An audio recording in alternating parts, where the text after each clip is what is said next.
দিতে এসেছি সেটি হচ্ছে জুলাইয়ের যে গণ আন্দোলন এবং সেখানে যে ছাত্র জনতা হতাহত হয়েছে তাদের সংগঠন হিসাবে আওয়ামী লীগের দায় কি এবং 7 জন ব্যক্তি ওবায়দুল কাদের, বাহাউদ্দিন নাসিম এবং আরাফাত সহ 7 জন ব্যক্তির দায় কি সেটি আমি সাক্ষী দিতে এসেছি একজন নাগরিক হিসাবে। এই জন্যই আপনাদের সামনে আমি বসেছি।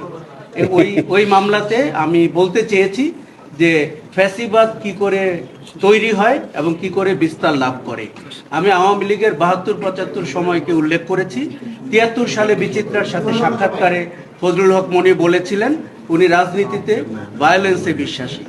ফজলুল হক মনি শেখ মুজিবুর রহমানের পরে আওয়ামী লীগের নেতৃত্ব পাবেন এমনটি জানা যাচ্ছিল। সেই দলের নেতা যদি 73 সালে ভায়োলেন্সে বিশ্বাস করেন, কোনো সন্দেহ নাই দলটির মধ্যে ভায়োলেন্স ফ্যাসিজমের ডিএনএ ছিল, যেটি আমরা শেখ হাসিনার শাসনামলেও পুরো মাত্রায় দেখতে পেয়েছি। শুধু তো 24-এ না, আমরা 2009-এর নির্বাচনের পর থেকেই ওই দলটিকে গুম, খুন, আয়নাঘর ইত্যাদি করে ভিন্ন মতের মানুষকে দমন করা। সবচেয়ে যেটি ভয়ানক হয়েছিল, কালচারাল অঙ্গনের মানুষ এবং গণমাধ্যম যাদেরকে শেখ হাসিনা লাইসেন্স দিয়েছিল তারা কি করে ফ্যাসিজমের বয়ান বাজারে বিক্রি করছিল এবং তারা কি করে একটি অবৈধ অগণতান্ত্রিক শাসনকে আমাদের উপরে চাপিয়ে দেওয়ার চেষ্টা করছিল।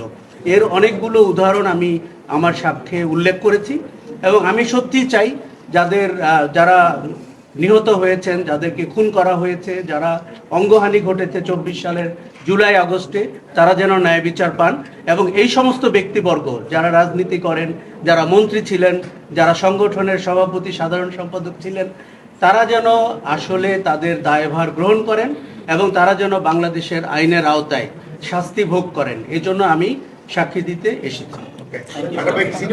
13 সালে আমি সিনিয়র সাংবাদিক একবারও বলিনি, আমি একজন লেখক এবং একজন হেফাজতের কর্মী হিসেবে হেফাজতের এই মামলা সম্পর্কে এক মিনিট পর। কেননা সিনিয়র সাংবাদিকটা একটা স্টিগমা এবং এটি ব্যবহার করে কেউ অপপ্রচার করছে, কেউ সম্প্রতি মিথ্যা তথ্য পরিবেশন করছে। আমি তার প্রতিবাদ জানাই।